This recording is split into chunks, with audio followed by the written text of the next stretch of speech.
untuk mengingat kondisi Rasulullah SAW ketika berdakwah awal, yakni 3 tahun pertama, di mana Rasulullah SAW berdakwah masih dalam keadaan sembunyi-sembunyi, tidak atau belum terang-terangan.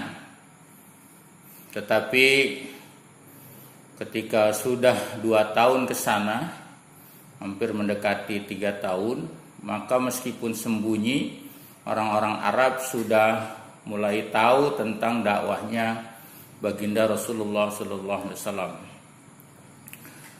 Nah, ada sebagian orang-orang Quraisy yang menolak dengan keras. Di samping Abu Lahab, lalu kemudian Abu Jahal, ada salah seorang kemudian juga pemimpin Quraisy yang lain, Al-Walid bin Mughirah, itu juga sama menolak dengan keras.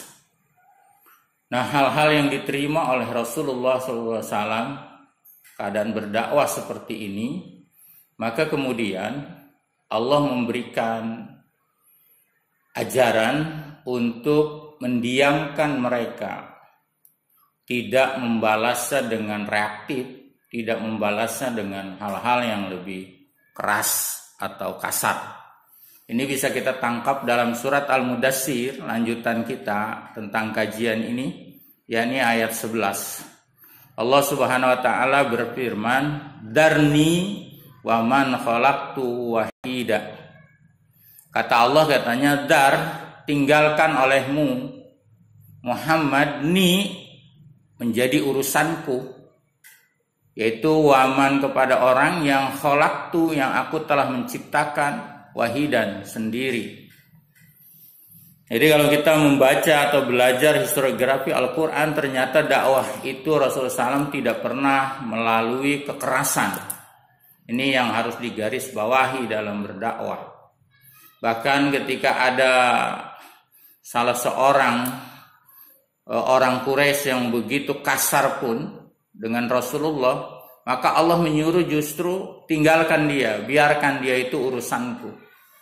Kalau kita kan kadang-kadang sekarang ini, dakwah sekarang ini bergerak dengan bahasa menolong agama Allah. Ternyata Allah tidak ingin dibantu agamanya.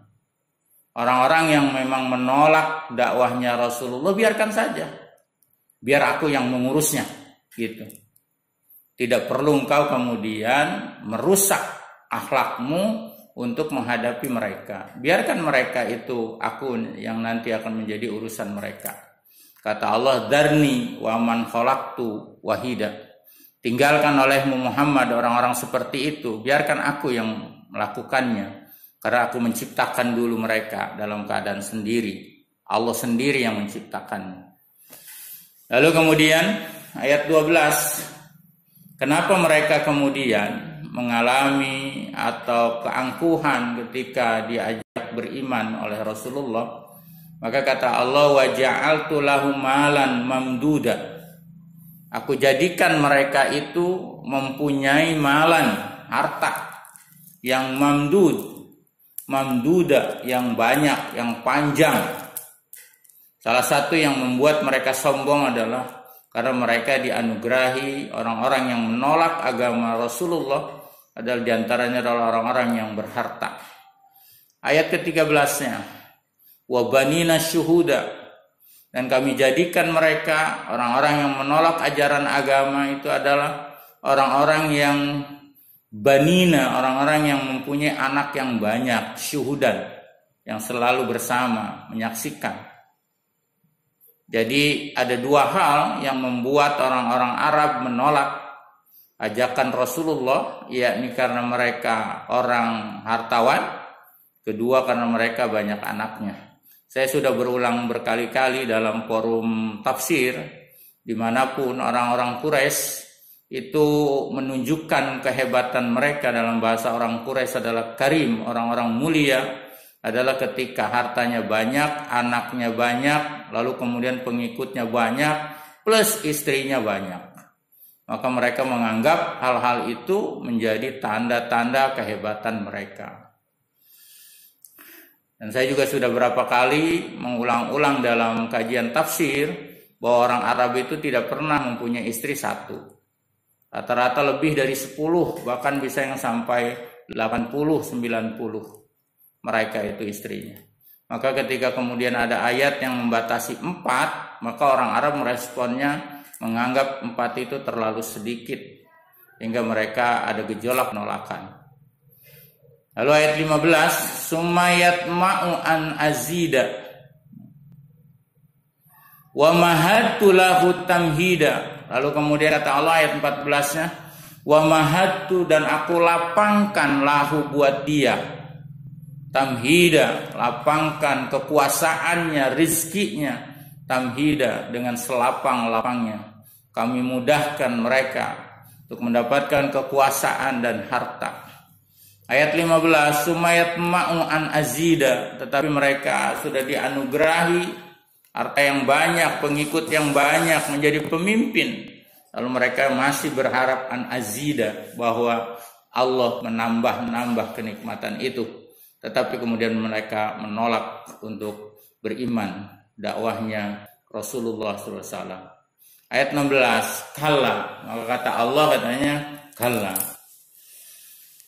jangan seperti itu, innahu kana li ayatina anida. Karena sesungguhnya mereka kepada ayat-ayat kami anidan, orang yang menentang. Diajak beriman, diajak bertauhid oleh Muhammad SAW.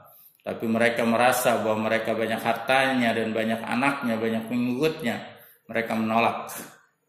Makanya dalam sejarah, orang-orang yang awal-awal mengikuti baginda Rasulullah SAW adalah orang-orang yang biasa, kecuali Abu Bakar, Utsman bin Affan.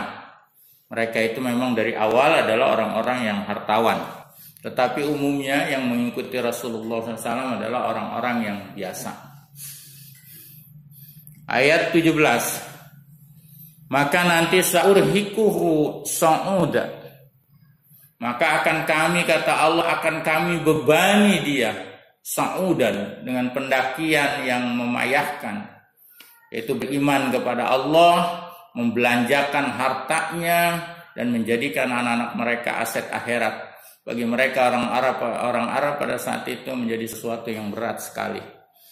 Innahu fakkara wa qaddara, dan sesungguhnya dia memikirkan dan wa qaddara, dan telah menetapkan. Ayat 19, fakutila kaifa qaddara, fakutila, maka celakalah dia bagaimana qaddara, dia telah menetapkan. Ini ahli-ahli tafsir banyak sekali memberikan komentar-komentar ayat-ayat ini berkaitan dengan dakwahnya baginda Rasulullah Sallallahu Alaihi Wasallam pada awal-awal. Innahu fakkara zawara fi nafsih kalaman fi ta'ni fil Quran. Umumnya mereka diberikan pemikiran, lalu kemudian mereka justru mencela Al-Quran. Wa ma yahtaliku fihi minal maqal wa qadruhu taqdira asaba bihi ma fi nufusi Quraisy wa bihi wa faqagarduhum. Maka kemudian orang-orang Arab mulai menjadikan jarak dengan Rasulullah, yang awalnya Rasulullah SAW dikenal Al-Amin, orang yang terpercaya, dipercaya, mulai dijauhi oleh orang-orang Arab Quraisy Mekah pada saat itu.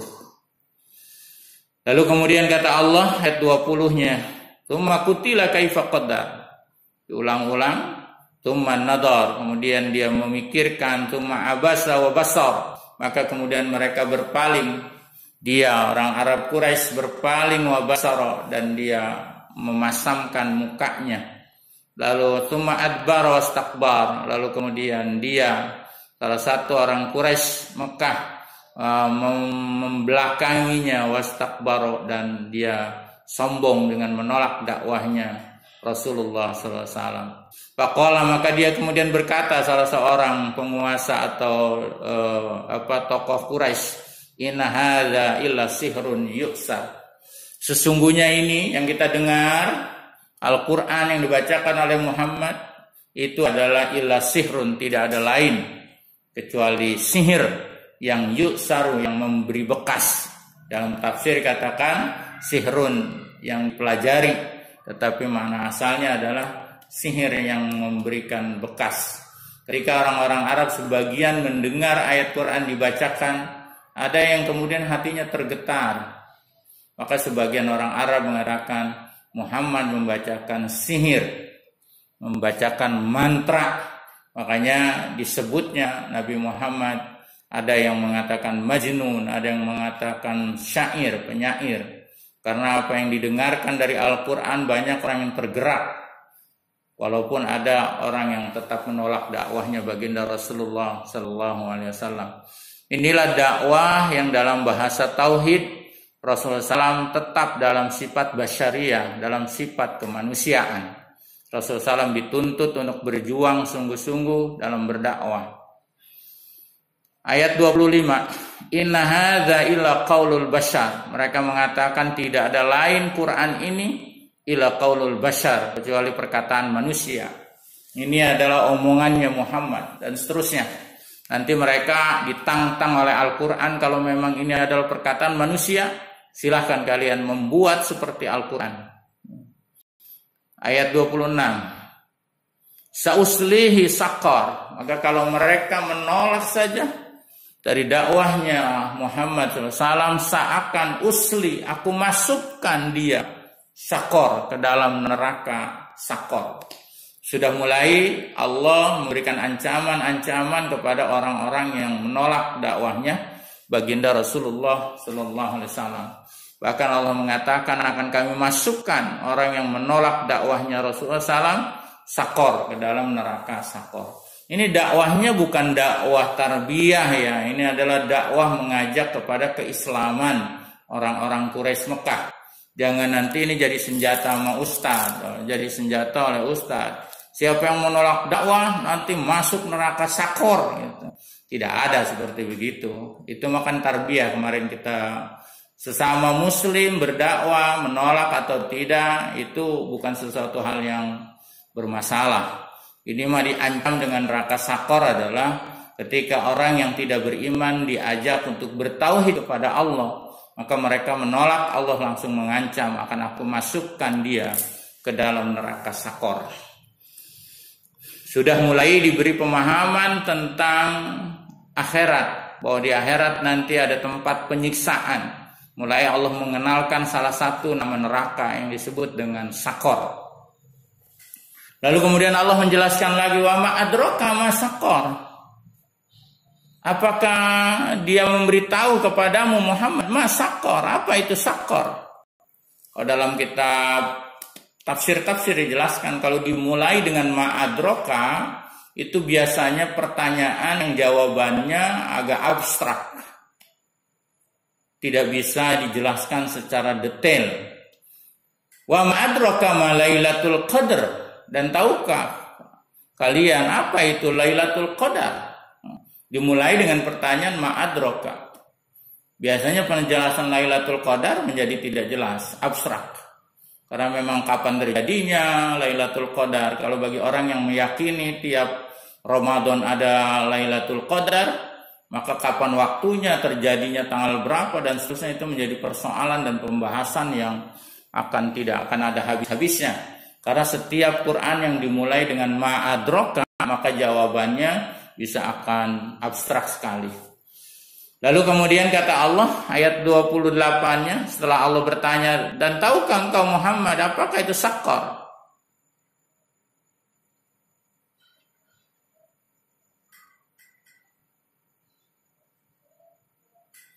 Maka kata Allah, la tubki wa la tadar. Nanti kalau masuk ke dalam neraka sakor itu la tubki, maka tidak akan tersisa, wa la tadar, dan juga tidak akan dibiarkan. Neraka sakor adalah tempat penyiksaan. Itu awal-awalnya kata Allah. Maka kalau orang sudah masuk neraka sakor, mereka tidak akan dibiarkan dan mereka tidak akan tersisa. Selama-lamanya akan diberi siksaan dalam neraka sakor. Lalu kemudian kata Allah 29, lawahun lil bashar. Neraka sakor itu adalah lawahatun lil bashar. Dia akan membakar kulit-kulit lil bashar, bagi manusia. Jadi sudah mulai dikenalkan oleh orang-orang Arab Quraisy dengan ayat-ayat ini bagaimana dahsyatnya neraka sakor. bagaimana dahsyatnya siksaan Allah bagi orang yang menolak dakwahnya baginda Rasulullah sallallahu alaihi wasallam. Maka bagi orang-orang yang beriman bertambah-tambah keimanannya. Tapi bagi orang yang menolak tetap saja mereka dalam keadaan tidak beriman. Alaiha tis'ata asyar. Alaiha di atas neraka sakor itu ada tis'ata asyar. Ada 19 penjaga-penjaga dan malaikatnya 19. Nah, orang Arab kalau udah dibilang 19 itu bukan bilangan 19. Jadi di neraka sakor itu asumsi mereka banyak sekali malaikat-malaikat penjaga. Itu kalau neraka sakor, kalau ada malaikat masuk neraka sakor nggak kepanasan apa? Gitu. Itu pertanyaan-pertanyaan yang kadang-kadang menjadi sesuatu yang tidak urgen. Kenapa? Kalau sesuatu yang sudah ditempatkan oleh Allah dalam keridhaan, maka dia tidak akan merasakan apa-apa. Walaupun malaikat ada di neraka, dia tidak akan terasa disiksa oleh Allah. Analoginya yang seperti saya sering kemukakan, kalau Allah sudah ridho, maka sesuatu itu tidak akan menjadi masalah buat dia. Misalnya perhatikan sapi makan rumput, itu kadang-kadang di rumput ada duri, ada macam-macam, tapi belum pernah terdengar sapi itu ketusuk duri. Karena memang makanannya Allah ridho buat dia. Tapi jangan main-main manusia makan rumput. Kalau ada durinya pasti ketusuk dia. Karena Allah tidak ridho. Bukan untuknya manusia itu makan rumput. Gitu. Jadi kalau ditanya tuh, kalau malaikat nanti di neraka itu tersiksa nggak sampai 19 ada penjaganya di neraka sakor. Analoginya seperti itulah. Ketika Allah sudah ridho, maka neraka itu tidak akan menjadi persoalan. 31. Maka kemudian kata Allah, wa ma ja'alna ashaban nari illa malaikatan wa ma ja'alna iddatahum illa fitnatan lil ladzina kafaru. Wa ma, dan tidak ja'alna kami jadikan ashaban nar, ashaban nar, penjaga neraka itu illa kecuali malaikatan. Penjaga neraka itu malaikat. Wa ma ja'alna, dan tidaklah kami menjadikan iddatahum bilangan mereka illa fitnatan, kecuali sebagai ujian lil ladzina kafaru, bagi orang-orang yang kafir. Liyastayqinal ladzina utul kitab, supaya orang-orang yang diberi Alkitab menjadi yakin. Wa yazdadal ladzina amanu imana, dan cerita tentang neraka sakor dikemukakan, mudah-mudahan orang-orang yang beriman akan bertambah-tambah keimanannya. Waliyaqulal ladzina fi qulubihim maradun wal kafiruna madza aradallahu bihadza masalah. Sedangkan orang-orang yang di hatinya ada penyakit menolak beriman, dan orang-orang kafir mereka akan mengatakan madza aradallahu bihadza masalah. Apa yang Allah kehendaki dengan perumpamaan tentang surga, tentang neraka dan seterusnya. Kadzalika yudillullahu may yasha wa yahdi may yasha. Maka demikianlah Allah telah memberikan hidayah pada orang yang dikehendaki, dan demikian juga lah Allah menyesatkan pada orang-orang yang dikehendakinya. Wa ma ya'lamu junuda rabbika, maka tidak ada yang tahu bala tentara Tuhanmu illa huwa, kecuali Dia, Allah Subhanahu wa taala. Wa ma hiya, dan tidaklah neraka sakor itu illa dzikra, kecuali peringatan lil bashar, bagi manusia. Nah, ketika orang-orang Arab pertama kali mendengar ada neraka sakor, wah, ini jadi pembahasan baik di antara orang kafir maupun orang beriman. Orang-orang beriman ketika membahas neraka sakor makin gemetar kulitnya, khawatir mereka masuk ke dalam neraka sakor. Dengan orang-orang kafir itu juga menjadikan diskusi tentang neraka sakor dan seterusnya. Ada yang mengatakan, wah ini mah orang-orang dulu aja, wah macam-macam lah komentar-komentar mereka tentang neraka sakor. Ayat 32. Kala wal qamar. Tidak, sekali-kali tidak. Wal qamari, demi bulan. Wal laili idza adbar, dan demi malam ketika idza adbaro, dia telah berlalu. Was subhi, dan demi subuh idza asfaro, jika dia telah berjalan, artinya mulai terang. Innaha liahadil kubar, Inna sesungguhnya neraka sakor itu adalah al-ihdal kubar, salah satu bencana, salah satu berita yang paling besar pada saat itu ketika Rasulullah SAW mengungkapkan tentang neraka sakor. Madiran lil bashar, nadhiran lil bashar, sebagai ancaman lil bashari, bagi manusia yang tidak beriman. Liman sya'a minkum ayataqaddama aw yata'akhkhar, liman bagi orang sya'a yang dia Allah menghendaki minkum dari kalian, ayataqaddama aw yata'akhkhar, apakah dia terdahulu atau dia terbelakang. Kullu nafsin bima kasabat rahinah, kata Allah.